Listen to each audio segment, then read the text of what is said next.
Hello everyone, today we'll talk about how to fix or how to solve your Facebook Lite app. To know how to fix or how to solve your Facebook Lite, you should just go to settings.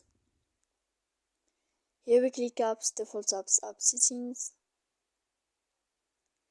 Then this list will enter to the window of Facebook Lite.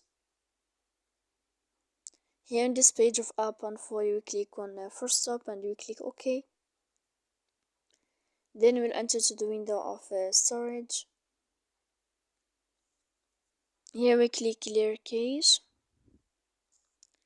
You can go to Play Store. You can search about Facebook Lite and you can update your app. So please don't forget to support us by like and subscribe. See you next time in another video, and thank you for your attention and your watching.